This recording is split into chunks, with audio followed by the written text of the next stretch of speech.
Hello friends, welcome to our channel NEET digital classes. हम कर रहे हैं क्वेश्चन सीरीज़ को, जहां पर हम इस चैनल पर कर रहे हैं एनसीईआरटी एग्जाम्पलर की प्रॉब्लम्स को, साथ साथ हम 10,000 प्लस क्वेश्चन सीरीज़ को भी चला रहे हैं। अगर आपने चैनल को अभी तक सब्सक्राइब नहीं किया है तो चैनल को सब्सक्राइब कीजिए, दूसरों के साथ शेयर कीजिए। आपके लिए बहुत ज़्यादा ज़रूरी हो जाता है दोनों ही चीज़ों को सॉल्व करना। 10,000 प्लस क्वेश्चन सीरीज़ बहुत बड़ा अमाउंट होता है, क्वेश्चन का बहुत बड़ा नंबर होता है क्वेश्चन का, जिसको आप अगर सॉल्व करेंगे तो आपको आपके नीट एग्जामिनेशन में बहुत ज़्यादा हेल्प मिलेगी। प्लस एनसीईआरटी एग्जाम्पलर को भी आपने सॉल्व करना होता है, क्योंकि हर साल 5 से 6 क्वेश्चन सीधा हमारा एनसीईआरटी एग्जाम्पलर से उठ के आता है। कुछ बच्चों के पास पुराना एनसीईआरटी एग्जाम्पलर होगा जिसमें करेक्शन नहीं है, तो यहाँ पर सब आपको जो अभी 2020 का लेटेस्ट जो भी करेक्शन है सब आपको ऐड करके आपको दिया गया है। यहाँ पर जो आपका करेक्ट ऑप्शन है वही बताया गया है। अगर आपके पास पुराना कोई एग्जाम्पलर हो तो आप उसको ठीक कर लीजिएगा, ठीक है। चलिए भी शुरू करते हैं आज का वीडियो। आज हम शुरू कर रहे हैं फोटोसिंथेसिस इन हायर प्लांट्स। हमने 11th क्लास एनसीईआरटी एग्जाम्पलर के बाकी सारे चैप्टर को इससे पहले कवर कर चुके हैं। अगर आपने उस सीरीज़ को नहीं देखा है तो आप चैनल पर जाकर उस सीरीज़ को देख सकते हैं। चैनल को सब्सक्राइब करना बिल्कुल भी ना भूलें। चलिए भी शुरू करते हैं आज का वीडियो। देखिए, फर्स्ट क्वेश्चन है आपकी स्क्रीन पर, which metal is a constituent of chlorophyll. कौन सा जो धातु आयन है वो क्लोरोफिल का घटक होता है। तो देखिए, क्लोरोफिल में हमने पढ़ा है, क्लोरोफिल के अंदर हम इन क्वेश्चंस के थ्रू अपना ब्रीफ रिवीजन कर रहे हैं, अच्छे से चीज़ों को समझ रहे हैं, क्वेश्चन को समझ रहे हैं, जिससे हम चारे ऑप्शंस पर डिस्कस करेंगे जो भी क्वेश्चन में इंपॉर्टेंट होगा, जिससे हम एक साथ कई सारे एमसीक्यूज को सॉल्व कर रहे हैं, ठीक है। देखिए, क्लोरोफिल जो होता है उसमें क्या होता है, 4 पायरोल रिंग होती हैं जो उसको ये जो उसमें 4 पायरोल रिंग होती हैं, साथ में एक सेंट्रल मैटर आयन होता है, एटम होता है, जो क्या होता है, मैग्नीशियम आयन से बना होता है, ठीक है। और वो पायरोल जो रिंग होती हैं चारों वो उसको घेरे रखती हैं, तो बीच में क्या होता है, मैग्नीशियम आयन होता है। ये चीज़ ध्यान रखना है, ठीक है। एक फाइटोटैल होती है, हमें पता है, ठीक है, एक क्लोरोफिल के अंदर, ठीक है। तो मतलब हमारे लिए जो इसका करेक्ट ऑप्शन हो गया वो हमारा है मैग्नीशियम, सीधे सीधे हमारा आंसर। आयरन को अगर आप देखेंगे तो आयरन बहुत सारे दूसरे आयरन, एक हम देखें तो मिनरल है, एक आपको मैंने मैक्रोन्यूट्रेंट बता रखा है, वो है। कॉपर को आप देखेंगे, जब अगर हम देखें जब क्लोरोफिल का निर्माण होता है तब जो आयरन जो होता है वो एक कैटलिस्ट के रूप में कार्य करता है, ठीक है। इसी वजह से जब अगर हम आयरन की कमी हो जाती है तो हमें देखने को मिलता है क्लोरोसिस, तो ठीक है, क्लोरोसिस के लक्षण भी हमें दिखाई देते हैं। लेकिन हमसे क्या पूछा गया है, कॉन्स्टिट्यूंट ऑफ क्लोरोफिल, लेकिन ये क्या है, क्लोरोफिल का आंतरिक भाग नहीं है, मतलब ये उसका घटक नहीं है, आंतरिक भाग नहीं है, तो आयरन तो होगा नहीं। और कॉपर जो है वो फाइटोसाइनिन का हिस्सा होता है, जो ये साइटोक्रोम ऑक्सीडेज में पाया जाता है, ठीक है। ये चीज़ ध्यान रखनी है आपने, ठीक है। तो हमारा जिंक क्या है, जिंक का मैंने आपको मिनरल न्यूट्रिशन में बताया था, आपने मुझे उसका कार्य आपने बताना है, ठीक है। जिंक क्या है, एक इंपॉर्टेंट मिनरल न्यूट्रिशन है, और वो क्या करता है ये आपने मुझे कमेंट में बताना है, ठीक है। लेकिन इस क्वेश्चन के लिए हमारा करेक्ट ऑप्शन क्या हो गया, magnesium, option C. Next question देखते हैं, which pigments acts directly to convert light energy to chemical energy। मतलब कौन सा जो वर्णक है जो प्रकाश ऊर्जा को रासायनिक ऊर्जा में परिवर्तित करता है, वो कौन सा वर्णक है। तो देखिए, जो लाइट एनर्जी है उसे केमिकल एनर्जी में परिवर्तित किया जाता है, कौन सी प्रोसेस से, वो होती है फोटोसिंथेसिस, प्रकाश संश्लेषण क्रिया, ठीक है। और इस लाइट एनर्जी को जब हम कैप्चर होती है, पिगमेंट सबसे ज़्यादा इंपॉर्टेंट है वो है क्लोरोफिल। जब लाइट एनर्जी को जो कैप्चर करता है वो जो सबसे ज़्यादा अगर हम देखें तो कौन सा पिगमेंट इंपॉर्टेंट होता है, वो क्लोरोफिल है। क्लोरोफिल में जो पिगमेंट जो होता है रिएक्शन सेंटर के रूप में कार्य करता है, मतलब जो ऑक्सीडेशन जो excitation of chlorophyll molecule, release of electron, जो फर्स्ट स्टेप है लाइट रिएक्शन का, उसको करेगा वो क्लोरोफिल। उसमें भी सबसे ज़्यादा इंपॉर्टेंट क्या होता है, क्लोरोफिल ए, हमने ध्यान रखना है, ठीक है। तो यहाँ पर आपसे क्वेश्चन पूछा गया है, which pigment act directly to convert light energy to chemical energy, मतलब कौन सा आपका लाइट एनर्जी को केमिकल एनर्जी में करेगा। तो वो आपका जो पिगमेंट होता है जो कैप्चर करता है लाइट एनर्जी को, वो क्या होता है, क्लोरोफिल, ठीक है। तो ध्यान रखना है, और इसके लिए करेक्ट ऑप्शन क्या है, वो क्लोरोफिल ए है, ठीक है। नेक्स्ट क्वेश्चन देखते हैं, which range of wavelength is called photosynthetically active radiation. तो देखिए विजिबल जो फोटोसिंथेटिक एक्टिव रेडिएशन होता है, देखिए जो विजिबल स्पेक्ट्रम होता है वो क्या होता है 400 to 700 नैनोमीटर, ठीक है। और इसमें क्या अगर हम देखें विजिबल स्पेक्ट्रम क्या, violet, indigo, blue, green, yellow, orange, red, इसमें सबसे ज़्यादा वेवलेंथ किसकी होती है, रेड की होती है, जबकि सबसे कम किसकी होती है, वायलेट की होती है। ये हमें पता है। तो मतलब विजिबल स्पेक्ट्रम है हमारा 400 से 700, इसके नीचे क्या होता है अल्ट्रा वायलेट होती है, और उससे ऊपर क्या होता है इन्फिनिट, ठीक है, इन्फिनाइट। आपने ध्यान रखना है इस चीज़ को। तो हमारे लिए करेक्ट ऑप्शन क्या हो गया, हमारे लिए करेक्ट ऑप्शन हो गया 4। वही फोटो विजिबल स्पेक्ट्रम है, वही क्या है फोटोसिंथेटिकली एक्टिव। नेक्स्ट देखते हैं fourth question, which light range is least effective in photosynthesis. देखिए विजिबल स्पेक्ट्रम मैंने अभी आपको बताया था वो 400 से 700 नैनोमीटर था। उसमें क्या है violet colour, indigo, blue, green, yellow, orange, red. अब इसमें देखिए इसमें जो पिगमेंट है वो क्या है क्लोरोफिल पिगमेंट है। और क्लोरोफिल पिगमेंट कैसे कलर का होता है, ग्रीन कलर का होता है। ग्रीन, अगर वो ग्रीन कलर का है तो इसका मतलब क्या है, इसका मतलब है कि वो ग्रीन लाइट को रिफ्लेक्ट कर रहा है और बाकी सबको एब्जॉर्ब कर रहा है, ठीक है।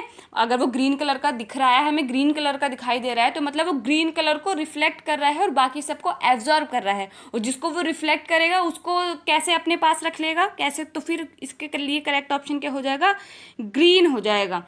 लीस्ट इफेक्टिव इन फोटोसिंथेसिस, तो वो क्या होगा ग्रीन है, ठीक है। इस चीज़ को ध्यान रखना है। अच्छा, इसी कॉन्सेप्ट से आप मुझे बताइए कि सबसे ज़्यादा हाई इफेक्टिव कौन होगा, सबसे इफेक्टिव कौन सा कलर होगा, ठीक है। आपने बताया कौन सी रेंज होगी। नेक्स्ट क्वेश्चन देखते हैं, chemosynthetic bacteria obtain energy from sun, infrared rays, organic substances, inorganic chemicals. तो मैंने आपको ये बता रखा है ये किससे, इनऑर्गेनिक सब्सटेंस है, मतलब जो रिडॉक्स रिएक्शन होती है उनसे जो केमिकल एनर्जी निकलती है ये उनका यूज़ करते हैं, तो वो क्या होता है inorganic chemicals. Next question number 6, energy required for ATP synthesis in photosystem second comes from, मतलब वह ऊर्जा जो फोटोसिंथेटिक सिस्टम जो सेकंड है उसमें एटीपी के निर्माण के लिए ज़रूरी होती है, वो कहाँ से आती है। तो देखिए इसके लिए थोड़ा सा चीज़ों को समझने की कोशिश कीजिए। हम देखते हैं ये हम क्लोरोफिल को हमने पढ़ा है। क्लोरोफिल में क्या होता है डबल मेम्ब्रेन होती है, ठीक है। क्लोरोफिल के अंदर डबल मेम्ब्रेन पाई जाती है। डबल मेम्ब्रेन कहाँ कहाँ पाई जाती है, माइटोकॉन्ड्रिया और न्यूक्लियस के अंदर, ठीक है। तीनों की डबल मेम्ब्रेन में थोड़ा सा डिफरेंस होता है। अब यहाँ देखिए ये है उसके अंदर का स्ट्रक्चर थाइलाकॉइड, ठीक है। थाइलाकॉइड में डबल मेम्ब्रेन नहीं होती है, ये सिंगल मेम्ब्रेन है। ये उसके अंदर का स्ट्रक्चर हुआ थाइलाकॉइड, ये हुई थाइलाकॉइड की मेम्ब्रेन। यहाँ हो गया ल्यूमेन, ये हो गया स्ट्रोमा, बाहर क्या होगा स्ट्रोमा होगा। थाइलाकॉइड क्या होते हैं, कॉइन लाइन लाइक स्ट्रक्चर होते हैं आपके क्लोरोफिल के अंदर, ठीक है। क्लोरोफिल के क्लोरोप्लास्ट में जो क्लोरोफिल पिगमेंट होता है वो थाइलाकॉइड की मेम्ब्रेन में होता है, ठीक है। और जो वो फोटोसिंथेसिस यूनिट के रूप में मिलता है, जो फोटोसिंथेटिक यूनिट के रूप में मिलता है जिसे क्वांटासोम कहते हैं, ठीक है। क्वांटासोम क्या होता है, एक क्वांटासोम के अंदर अगर हम देखें तो 230 मॉलिक्यूल होते हैं आपके क्लोरोफिल के, जिसमें से 160 होते हैं क्लोरोफिल ए के और 70 आपके होते हैं क्लोरोफिल बी, ठीक है। जो क्वांटासोम मतलब फोटोसिंथेटिक यूनिट के रूप में उसके अंदर मिलेगा वो क्या है क्वांटासोम, एक क्वांटासोम के अंदर ये होता है, ठीक है। अब देखिए लाइट रिएक्शन कहाँ होती है, लाइट सिंपल सा क्वेश्चन है, इससे बहुत सारे क्वेश्चन सॉल्व हो रहे हैं, आपको सारी चीज़ों को ध्यान रखना है। देखिए सिंपल सा क्वेश्चन है कि अगर आप देखें लाइट रिएक्शन कहाँ होती है, तो लाइट रिएक्शन को हम देखेंगे, लाइट रिएक्शन हमारी देखने मिलती है थैलोग्रेना के थाइलाकॉइड के अंदर, ठीक है। जबकि हम डार्क रिएक्शन देखें तो डार्क रिएक्शन हमें स्ट्रोमा में देखने मिलती है। डार्क रिएक्शन का मतलब ये नहीं होता है कि वो डार्क में होती है, उसका मतलब ये होता है कि उसे डायरेक्टली रिक्वायरमेंट नहीं होती है लाइट की, लेकिन वो लाइट से बने प्रोडक्ट की रिक्वायरमेंट होती है जो आपके लाइट रिएक्शन में बनते हैं, ठीक है। अब देखिए लाइट रिएक्शन में क्या क्या बनता है, आप अगर देखें लाइट रिएक्शन में क्या हो, स्प्लिटिंग ऑफ वाटर होता है, एटीपी NADPH ये सब फॉर्म होता है, ठीक है। एटीपी बनाने के लिए क्योंकि वाटर मॉलिक्यूल टूटता है, टूटने के बाद वो क्या करता है ऑक्सीजन को बाहर रिलीज करता है और हाइड्रोजन आयन जो होते हैं उनको अंदर छोड़ता है। इस चीज़ को समझिए। हाँ आपकी इसके लिए कीमोऑस्मोटिक थ्योरी जो है वो पीटर मिशेल ने दी है। आपने देखिए, अब आप ये सब पढ़ रहे हैं, मैं आपको एक ब्रीफ रिवीजन करा रही हूँ क्वेश्चन को सॉल्व कराते हुए। तो आपने क्या करना है, आपने हर कॉन्सेप्ट को अच्छे से पढ़ना है। वैसे मैं उम्मीद करती हूँ आप जब ये वीडियो देख रहे हैं तो आपने हर एक क्वेश्चन को, हर एक कॉन्सेप्ट को अच्छे से पढ़ा है। मैं आपको एक ब्रीफ रिवीजन करा रही हूँ, ठीक है। देखिए जब भी जो होता है, जब ये लाइट रिएक्शन होता है, तो जब ये लाइट रिएक्शन ऑपरेट होती है तो थाइलाकोइड की जो मेम्ब्रेन है उसके आर पार एक प्रोटॉन ग्रेडियंट इस्टेब्लिश होता है, ठीक है। प्रोटॉन ग्रेडियंट इस्टेब्लिश होता है जब भी मतलब फोटोसिंथेटिक लाइट रिएक्शन होती है, तो थाइलाकोइड की ल्यूमेन में जो होता है हाइड्रोजन आयन इकट्ठे हो जाते हैं। जब इकट्ठे हो जाते हैं, ज़्यादा हो जाते हैं, वहाँ प्लस चार्ज आता है, जबकि बाहर की तरफ माइनस चार्ज हो जाता है मेम्ब्रेन के बाहर। तो ये क्या इस्टेब्लिश करता है, ये एक इलेक्ट्रिक डाइपोल बन जाता है, मतलब इलेक्ट्रिक पोटेंशियल बन जाता है, ठीक है, जिसको एटीपी में कन्वर्ट करते हैं, ठीक है, जिसको एटीपी में कन्वर्ट किया जा सकता है, जिसके लिए एटीपी सिंथेटेज की ज़रूरत होती है। मतलब एटीपी जो सिंथेज है, एटीपी सिंथेज को हम यहाँ पर भी देखते हैं और कहाँ देखते हैं, हम हमारा रेस्पिरेशन भी देखते हैं, जबकि थोड़ा सा डिफरेंस है। तो इसके लिए जो करेक्ट ऑप्शन है वो आपको समझ आया, क्या होगा, करेक्ट ऑप्शन होगा आपका प्रोटोन ग्रेडियंट। प्रोटोन ग्रेडियंट की वजह से ही ऐसा होता है। और ये क्या है, इसके लिए आपको पूरी केमियोऑस्मोटिक थ्योरी दी गई है जो कि पीटर मिशेल ने दी थी, ठीक है। नेक्स्ट क्वेश्चन देखते हैं, question number 7। During light reaction in photosynthesis the following are formed. तो हमने देखा क्या क्या बनेगा, एटीपी बनेगा और हाइड्रोजन आयन और हमारा साथ में वाटर। तो हमारे लिए करेक्ट ऑप्शन इसके लिए सी हो गया। Question number 8। Dark reaction in photosynthesis is called so because it can occur in dark also. It does not depend on light energy. It cannot occur during daylight. It occurs more rapidly in night. तो देखिए D option आपका incorrect हो जाएगा, क्योंकि ऐसा नहीं है कि रात में होती है, या ये सी भी गलत है क्योंकि ऐसा भी नहीं है कि आपका दिन में नहीं होती है। दूसरा देखिए, it does not depend on light energy. तो डज नॉट डिपेंड मतलब डिपेंड तो करती है, डायरेक्टली अगर होता तो डायरेक्टली डिपेंड नहीं करती है, लेकिन डिपेंड तो करती है। जो आपके प्रोडक्ट बनते हैं लाइट रिएक्शन में, उनको ये अगर वो नहीं बनेंगे तो ये भी ऑपरेट नहीं होगी, तो ये गलत हो गया। लेकिन अगर डायरेक्टली होता तो शायद ये ऑप्शन ठीक होता, ठीक है। फर्स्ट ऑप्शन हमारे लिए करेक्ट है क्योंकि ये डार्क में ऑपरेट हो सकती है, तो फर्स्ट ऑप्शन इसके लिए करेक्ट हो गया। नेक्स्ट क्वेश्चन, PEP इस प्राइमरी CO2 एक्सेप्टर इज, मतलब फास्फोइनॉल जो पायरुवेट होता है वो किस में प्राइमरी एक्सेप्टर होता है CO2 के लिए। तो कहाँ होता है ये हमें पता है, ये होता है C3 प्लांट्स के अंदर। फर्स्ट ऑप्शन इसके लिए करेक्ट हो गया। नेक्स्ट क्वेश्चन देखते हैं, splitting of water is associated with. देखिए स्प्लिटिंग ऑफ वाटर, सबसे पहले ये अभी मैंने आपको बताया लाइट रिएक्शन में होता है। अब देखिए मैं आपको एक चीज़ आपसे क्वेश्चन कर रही हूँ मिनरल आयन के बारे में, कि कौन सा मतलब मिनरल आयन, मिनरल न्यूट्रिशन जो हमने चैप्टर पढ़ा था वहाँ पे कौन से एलिमेंट होते हैं जो इसमें आपको हेल्प करेंगे। मैं एक आपको बता रही हूँ, मतलब उसके साथ मिलकर क्लोराइड आयन भी हेल्प करता है। आपने मुझे बताना है जो मैंने आपको पहले बता चुका है, ठीक है। स्प्लिटिंग ऑफ वाटर, तो देखिए ये आपको एसोसिएटेड होता है inner surface of thylakoid membrane, मतलब जहाँ पर pH second system photo system second present है, ठीक है। Next question 11, the correct sequence of flow of electron in the light reaction is. तो हमें इलेक्ट्रॉन का सीक्वेंस बताना है। तो इस सबसे पहले देखिए फोटो सिस्टम सेकंड से प्लास्टोक्विनोन के अंदर जाता है, वहाँ से अगर हम देखें तो साइटोक्रोम B6 में, फिर वहाँ से जाएगा साइटोक्रोम F में, फिर वहाँ से प्लास्टोसाइनिन के अंदर, फिर पीएच सेकंड, फिर फोटो सिस्टम फर्स्ट में, फिर फेरोक्सडोसिन में, ठीक है। ये सीक्वेंस है आपका इलेक्ट्रॉन का। फर्स्ट ऑप्शन इसके लिए करेक्ट हो गया।